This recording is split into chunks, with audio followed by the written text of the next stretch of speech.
Happiness Isn't Brain Surgery with Doc Snipes. This podcast was created to provide you the information and tools Doc Snipes gives her clients so that you too can start living happier. Our website, DocSnipes.com, has even more resources, videos, and handouts, and even interactive sessions with Doc Snipes to help you apply what you learn. Go to DocSnipes.com to learn more. Welcome back to Happiness Isn't Brain Surgery with Doc Snipes, practical tools to improve your mood and quality of life. We're going to continue talking about self-esteem. In the last section, we talked a fair amount about shoulds and mistakes and unhelpful thoughts that keep us kind of beating ourselves up when we make mistakes. But we're going to really look at how to handle mistakes now and where those shoulds come from so you can prevent creating any more in your life. Because even though we know that shoulds are bad, a lot of times we continue to use that word. I would encourage you to take that word out of your vocabulary right now. Do or do not. There is no try. If you need to do something in order to get closer to achieving your goals of happiness, all right, that's one thing. But should kind of keeps you in a limbo. So let's talk about mistakes. We all make mistakes. And, a lot of times or sometimes we're going to make some big ones. I don't think I know anybody who hasn't made a couple of big mistakes in their life. What do you do about it? You can't undo the past. You can reframe the mistakes. You can look at them as learning opportunities because, a mistake is a mistake, but you don't want to make it again. I mean, you didn't want to make it the first time, but you certainly don't want to make it again. So reframe mistakes and look at it as a learning opportunity. And encourage yourself to become aware. I mean, talk to other people if you need to, which, imagine that, social support.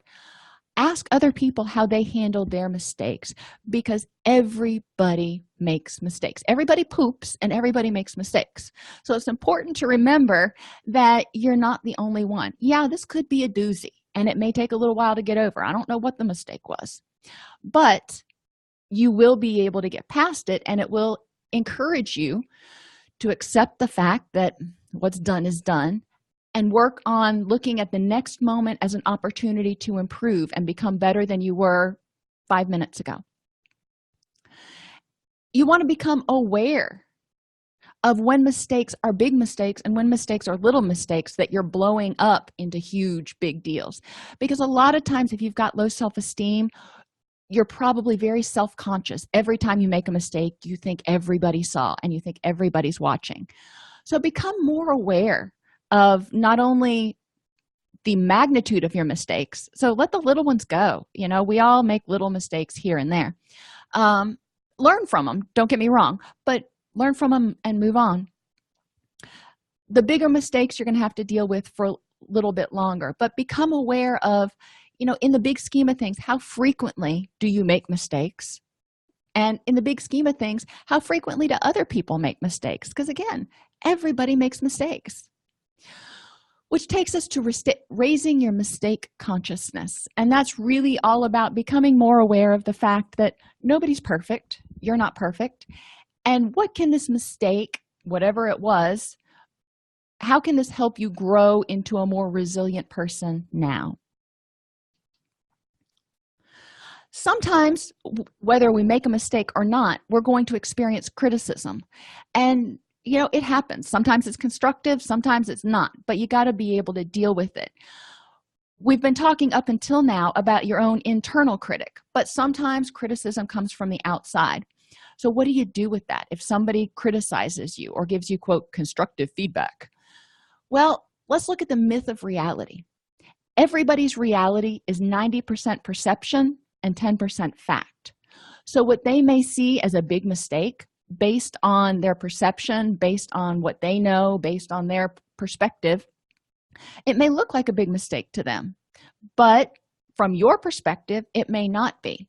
So hearing what they have to say, taking it in, using what is helpful, and leave the rest because everybody's reality is a little bit different. Now, if you're talking about your supervisor, you may have to pay a little more attention to his or her reality, but being aware of what you did and why you did it and whether you think it was a mistake. Now, you may have to integrate some changes, but That's okay. When you get criticism, whether it's from your internal critic or from outside, the first thing to do is to take a breath and use your distress tolerance skills and say, okay, let me hear what's being said, and then I can look at it and evaluate it for its usefulness and its validity based on my perspective. Once you've done that, then you can decide what the best course of action is. When you were growing up as a youth, as a child, there were probably times that you did things that your parents didn't like, and they provided constructive feedback, and you took it in, and you either did whatever they wanted, or you thought to yourself, you know what, no, that's not who or what I want to be, and you did your own thing anyway. That was a healthy way of responding to criticism. Now, if you didn't, and you just did whatever other people always told you to do, then I would encourage you to look at why. A lot of times that's because you had low self-esteem and you were afraid of rejection because you needed somebody else to tell you you were okay. In order to respond healthfully to criticism, you've got to be able to look at what you did and who you are, make a judgment and go, I'm okay for who I am and what I am. Not everybody has to like me, and you have to be able to be okay saying that.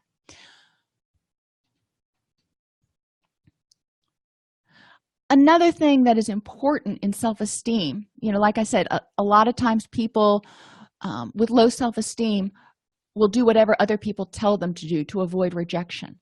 They will also oftentimes ignore their own needs and wants, not ask for what they need for fear of being rejected or imposing, and not say no when other people impose on them because they don't want to make anybody mad.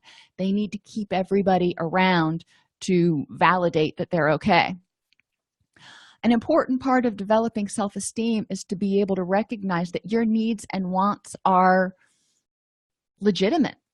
And we don't always get all of our wants. That's kids go and sit on Santa's lap every Christmas and they ask for the moon, and they probably get a couple of things. Not everybody and few people get everything they want. But let's look at needs. Needs are those things that you, guess what, need in order to be happy, healthy, and secure.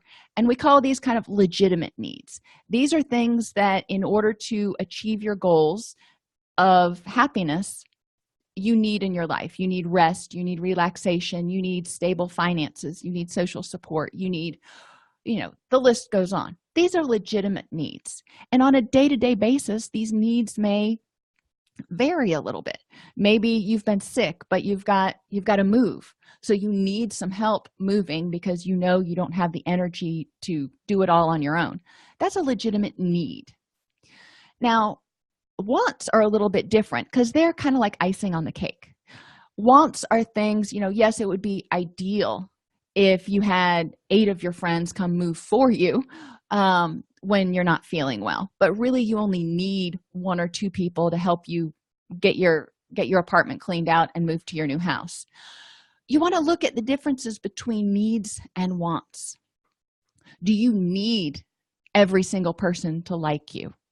Or do you want every single person to like you? And notice when I say every single person, that's an example of that extreme thinking again. Guess what? Every single person ain't going to like you.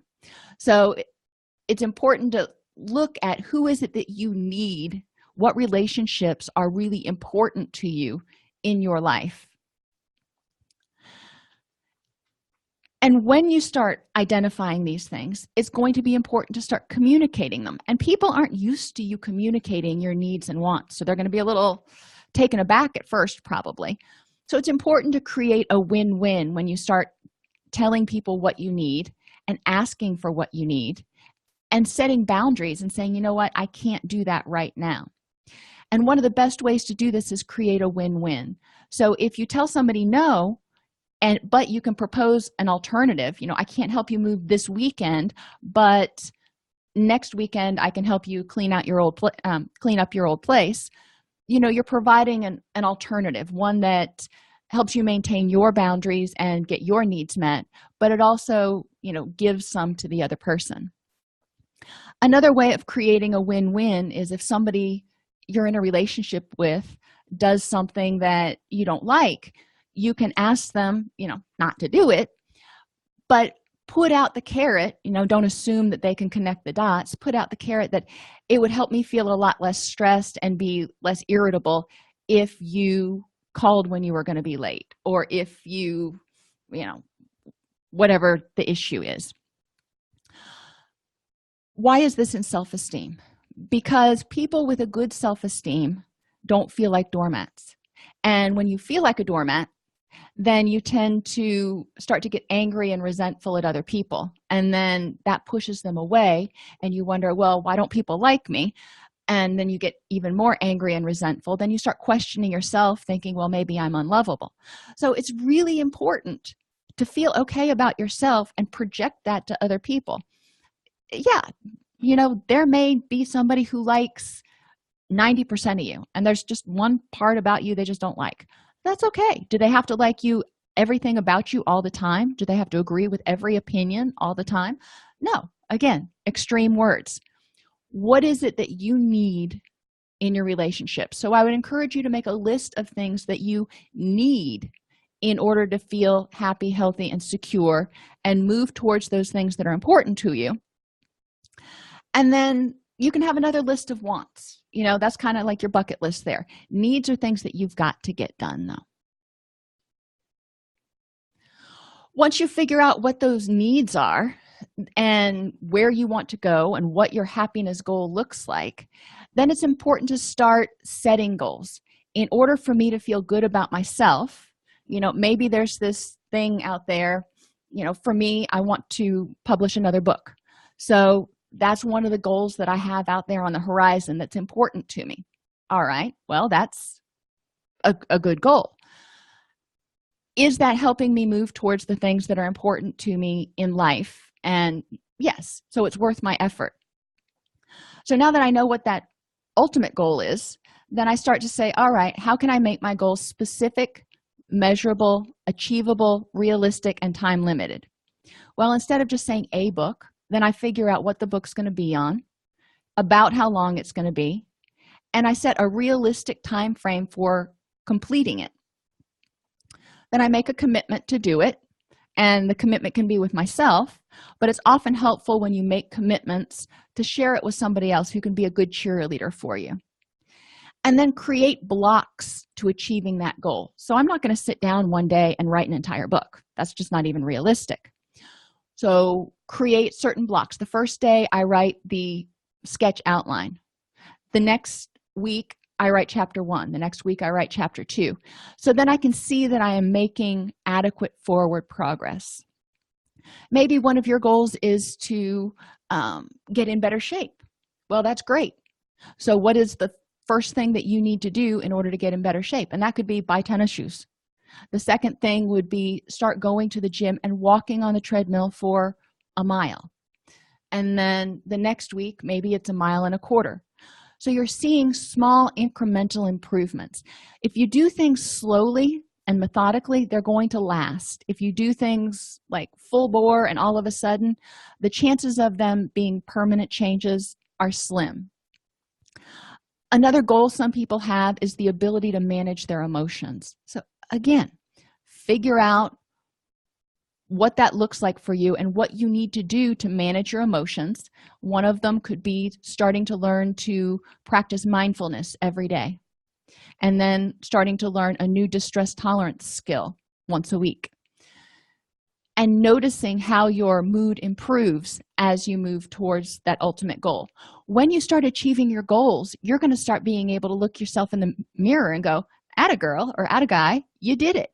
And you're going to have more confidence in yourself. You're going to feel better about yourself, and you're going to be able to silence that internal critic that says that you always fail or you are never going to measure up to whatever, because you're going to be able to go, I am measuring up to who I feel I want to be. If you have children, then you can start building self-esteem in them now. If you don't, you can reparent yourself. All of us have a little kid inside, whether you want to believe it or not. I let mine come out periodically, and that's okay. Parents have a lot of power to provide unconditional positive regard and help children see that they are lovable for who they are, not necessarily for what they do. I mean, their achievements are great, but even if they are not good at math, or maybe they're not good at school in general, that doesn't mean that they're not lovable. By the same token, parents are mirrors. So we can do, as parents, we can do a ton of stuff to try to build self-esteem in our children. But if we model the opposite, if we model that it's important to have everybody else like us, if we model that appearances are more important than how you feel, children take that in. So it's important to remember, what are you projecting? What are your children observing from you? Because they learn a whole lot more by what you do than what you say. The language of self-esteem means paying attention when you're talking to yourself or when you're talking to your child to not use those extreme words, and also to use words that are affirming of the person and maybe constructively critical of the behaviors. People can be very good people and make a mistake. A child can be a good child but cheat on a test. So encourage yourself to differentiate between your goodness as a human being and your skills or your mistakes. Self-esteem begins in childhood. It's imperative to help people separate strengths and weaknesses, those things that you can and cannot do, from who you are. Even if you're not a great handyman, even if you're not a world-class singer or a world-class athlete, does that mean you are not a good person? No. Who you are and your goodness as a person, your worth as a person, is completely separate from what you can do. Self-loathing and rejection contributes to unhappiness. So if you're constantly focusing on your skills and your weaknesses instead of focusing on who you are as a person, as a loving, caring, kind, compassionate, creative, there's lots of C's there, but think about who you are as a person, not just what you can do. And focus on that instead of, and your strengths, instead of focusing on all of the ways you've fallen short. Part of self-esteem development includes values identification. So figuring out what is important to you and who you are as a person. What, 3 or 4 things, characteristics do you want to be remembered by? Understanding the difference between your wants and needs, because you need to get your needs met, which is why they're needs. But there are those wants out there, and we all want things. So how can you start working towards getting some of those met too? And addressing cognitive distortions, so you're not being the bully in your own head and contributing to a lower self-esteem and rejecting yourself on a daily basis. The book Self-Esteem by McKay and Fanning provides a wealth of activities and tools that are simple to implement for self-help as well as group activities. So if you want to go to newharbinger.com, you can use the promo code 1168SNIPES at checkout and receive a 25% discount. This book will walk you through everything we talked about in this series of podcasts, as well as a whole bunch more activities. This is one of the best self-esteem workbooks that I've found in my years of looking for materials for self-esteem groups and activities. If you like this podcast, you can subscribe on your favorite podcast app, join our Facebook group at docsnipes.com/Facebook, or join our community and access additional resources at docsnipes.com. Thanks for tuning into Happiness Isn't Brain Surgery with Doc Snipes. Our mission is to make practical tools for living the happiest life affordable and accessible to everyone. We record the podcast during a Facebook Live broadcast each week. Join us free at docsnipes.com/Facebook or subscribe to the podcast on your favorite podcast player. And remember, docsnipes.com has even more resources, members-only videos, handouts, and workbooks to help you apply what you learn. If you like this podcast and want to support the work we are doing, for as little as $3.99 per month, you can become a supporter at docsnipes.com/join. Again, thank you for joining us, and let us know how we can help you.